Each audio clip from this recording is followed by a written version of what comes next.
G'day guys, Shane here. Today we're going to test 10 functions from the S23 Ultra and compare them to the iPhone 14 Pro Max, the two flagships of the biggest selling phones in the world. The 10 things that we're going to look at today is macro, portrait mode, ultra wide camera, regular camera, telephoto lenses, video, cinematic video, editing your photos from within the gallery app, manual controls, and of course Astro Photography. First up, macro.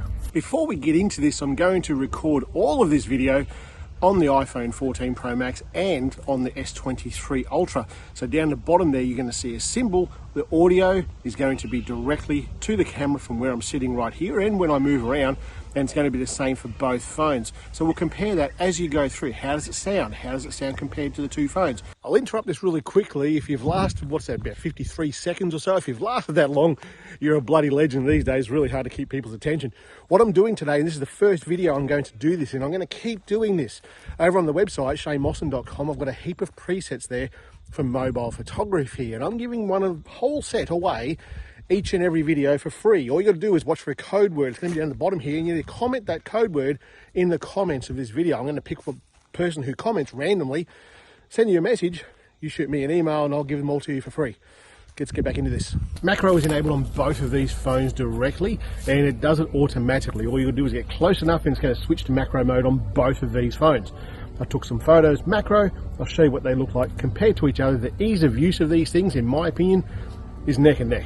The resulting image of both of these phones, to be honest, I can't tell much of a difference between the two. They're both bloody good. For both of these phones, they pick up macro incredibly fast, and the resulting image is pretty bloody good too. I'm going to give them both one point each. Up is portrait mode, and I've taken some photos of Sarah here. We'll see how they compare. Look at these two photos, same distance away from each other. Getting the portrait photo out of both of these phones is basically the same. You've got options to zoom in a little bit on both of them.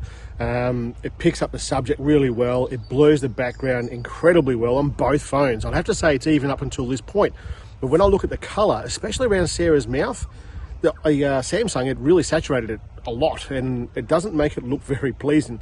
The way she looks naturally is much more what the iPhone is. So I'm going to give it to the iPhone mainly because of how it looks straight out of the camera in the number of cases that I've done here. So one for the iPhone. Next, I'm going to try the ultra wide on both of these phones. Set it up on a tripod. I won't move anything. I'm in the bush here to an extent, so you're going to see a lot of movement around the edge of this, and that's what we're looking for here. It's going to give a wide field of view, and I want to see how the edges of the frame look. Is it going to distort? Is it going to blur? And this is how it looks. The settings are all the same here. It's, in my opinion, it's an even score again. I don't think either one of these does it incredibly bad. I don't think either one of them does it incredibly well. They both distort a little bit on the edges. The Samsung phone's a little bit darker, but look, you can fix this sort of thing in an edit. I've got to feel, in my opinion, they're even. What do you guys think? I reckon the ultra wide on both of these is even. The Samsung, I notice, goes down to 0.06 or 0.6. The iPhone goes to 0.5. The difference in the actual camera is negligible, but I think they're pretty well even here. Right now we have the iPhone 1 point up. That's not going to last though, because next up is telephoto, and we all know that the telephoto on the Samsung is just going to destroy the iPhone. Let me show you. You knew it, I knew it, the Samsung was just going to destroy the iPhone when it comes to telephoto. iPhone's been sitting there with its 3 lenses going up to, was it 15 times zoom, and even at 15 times zoom it's unusable. At 10 times zoom it's kind of usable, but really it's, once it goes past 3 times zoom, that's it. I think the digital magnification comes into play, and it's just shit. When you compare that to the Samsung, and it's 10 times zoom with the lens, and then you've got that all the way pushing out to 100 times zoom. 100 times zoom is unusable. Bring it back to 30 times zoom. That's pretty bloody good. When it comes to moon photography, it's just going to destroy it. The Samsung, 30 times zoom is probably the optimum point that you want to be shooting the moon at. That's where you start losing quality after 30 times zoom. But at 10 times zoom, it's very, very usable. It holds its own. There's not really much out there that compares to this. So obviously, the Samsung gets this one. Next up is cinematic mode on both of these phones. Where I've chosen to stand here, I'm in some pretty harsh light, but part of my body is in shadow. This tree that's behind me is hopefully going to confuse the camera, and we'll see what we get. So this is the iPhone. how does the blur look behind me? And of course we can adjust these with the f-stop on both these cameras. And how does it look right now? This is straight out of the box. I'm not changing anything. It's the basic settings of these phones. This is the iPhone. Tell me what you think. And this is the Samsung. How does the blur look around me right now? Sun's coming in behind me, tree right behind me here. How does this look? I think the sound's going to be fine.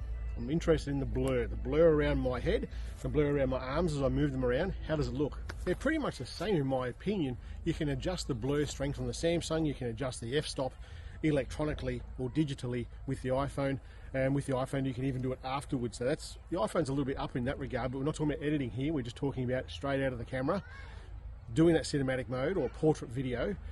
Well, I think they're pretty well even Stevens as well.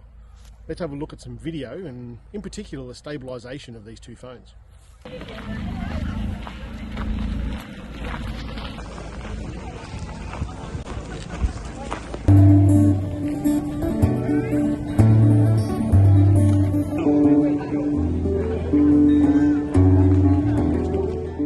The video on both of these is really quite good. This is the Samsung using selfie camera at the moment. I use my phone, my iPhone 14 Pro Max, to record almost every single video on my second channel over there, the Windella Farm channel. I'll link it down the bottom. This here, I don't usually use selfie mode too much, but this actually does look pretty good, I reckon. On both these phones, they have editing capabilities of images within the gallery app themselves. And with the iPhone, you can do pretty much everything. You can do the temperature, the tint, the brightness, the shadows, all those sorts of things. And both of these phones can do that. But I tell you what, on the Samsung, there are so many more. You can do all these funky things that, well, I certainly don't do them by adding text and things like that to photos, but there are so many more opportunities to edit your photo within the gallery edit on the Samsung. You can go there, do your regular edits, your brightness, your saturations, all those sorts of things. But then on the right hand side, you've got more effects. Hit those three buttons, you've got object eraser, face effects, all those sorts of things, color mixes, individual colors. It is so much better than what the iPhone does, and it's just software, so I'm really surprised the iPhone doesn't do it. Editing images in the gallery, this goes to Samsung. Next up is the manual controls. Now, if you've been following my channel for a while, you'll know that when I talk about users of a Android device, I generally say that they're like the admins of the device. There's a lot more manual manipulation that you can do with this device. And when it's an iPhone user, you're like the end user. You don't have much you don't have much ability to control what the device does out of the box. And we are talking about out of the box here. Sure, there are apps that you can get for iPhone, Halide, Reflex, those sorts of things that you can shoot manually with the phone, but out of the box, it just can't do it. With the Samsung, it can do bloody well everything besides the aperture control. So manual control, it absolutely goes to Samsung every day of the week. And that leads us into the next thing, astrophotography with both of these phones. Last but certainly not least, especially on this channel, is the astrophotography mode. So I've got here the S23 Ultra sitting on the tripod, doing it right here in the same location that I shot another video about how to use this for astrophotography. So I'm going to take the same photo with this phone, then the iPhone, and we'll see which one compares. I already know from doing this for long enough that, well, I know which one's going to win. And I'm an iPhone person. I use my everyday carry as an iPhone. So I'll set this up. I'm going to use Expert RAW app on this, and I haven't used an app for anything else through the day. It's just that this app is designed for this phone. So it kind of makes sense that I use it this way. So I'll take this photo, take a photo with the iPhone, and we'll see what we can get. So there's the Samsung photo using Expert RAW. There's the iPhone photo using Pro RAW, and there are downsides and positives to each of those. The results are just sensational with both of them. It's going to be better with the Samsung. It just is better. The stars just look amazing. This only takes 30 seconds. The iPhone only takes 30 seconds. You can shoot manually with the Samsung, but you're going to get a much better result with the Expert RAW, and easier to do with the Expert RAW. Anyway, this is what these two photos look like edited, and let's see how we combine all these footage.